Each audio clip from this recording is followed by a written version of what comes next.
Um, Lanny Ashlock asked that someone present some information on the new conventional variety UA 4910 that was released back in March. I think I was about the fifth person that got volunteered to give this talk. Dr. Chen's on sabbatical. He wasn't able to be here. Some of his grad students, they're trying to finish up classes, and so they weren't able to be here. Don Dombeck didn't feel comfortable giving this talk, and so I think it finally wound up to me. So I'm just going to kind of get some highlights on this particular variety. It is a new conventional release. It's a cross between Asgrow A4715 and Delta Pine 3478. For the breeding purposes and for the last since about 2000, it's been known in the program as R001194F. And so, if you've looked at some of the soybean performance trials in the past, well, since 2000, you might have seen this variety in there. And then they decided to go ahead and release it this year as UA 4910. Relative maturity groups of 4.9, intermediate or indeterminate growth habitat, white flower, excuse me, light tawny pubescence, and tan pod walls. And it also has a dark black column for the agronomic characteristics. Its performance since 2000, well, in 2001, it's been in 32, evaluated under 32 environments. The past several years, Dr. Chen's 4805 has been used as the high yielding standard in most of these tests. With that, the 4910 is in 17 of the 19 tests is yielded higher than the 4805 has in those 32 in environments.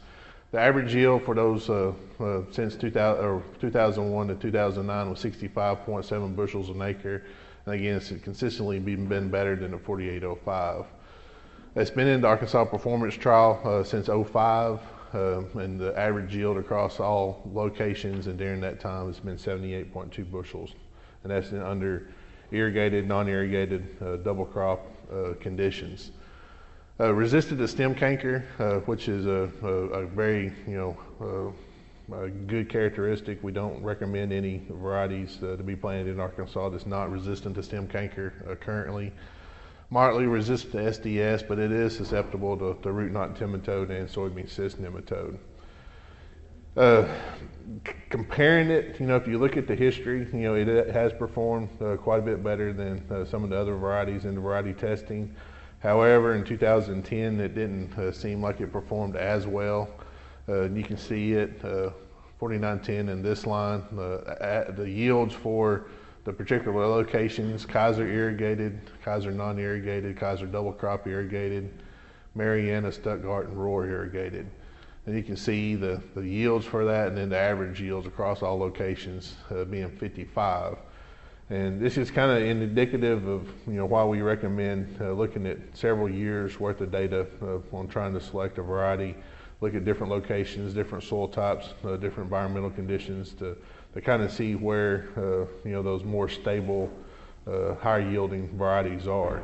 If you just looked at this, 2010's results, you wouldn't say that 4910 was, it was, about mid-pack when you compare it to the 49s.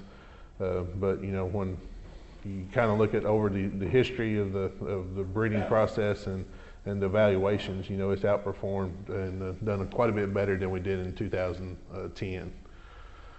Still working on trying to get most of the other disease ratings, but as I mentioned, it's mildly resistant to stem canker and or resistant stem canker, mildly resistant to SDS. That's kind of the highlights of 4910. It was produced or bred with funds from the promotion board, and so I'd like to thank the promotion board for funding Dr. Chen's program. And if you look out there, the conventional varieties, a lot of the conventional varieties are either from universities or conventional varieties that have parents that were originally university varieties. So really like to thank the promotion board for funding that research.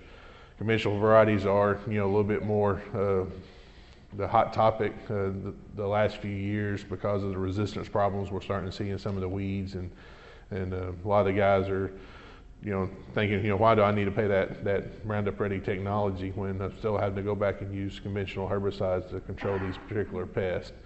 4910 is available for seed producers this current year. If there is anything left, they'll give it to the other growers. But right now it's in the process of being increased, a seed increase. The other varieties that are available at the university: Hutchinson, 4805, Ozark, and Osage. And talking to Debbie Arndt, who's in charge of the Foundation Seed Program, they're going to run about $25 a bag for a 50-pound bag of seed is what the university varieties are running right now. So if you are interested in looking at these varieties, contact Debbie. She's at the Stuttgart station, and if you're interested in that, I can get you her contact information. But with that, anybody have any questions or comments? It is our first indeterminate public variety, is that right? I believe so. It is our first indeterminate public variety. So.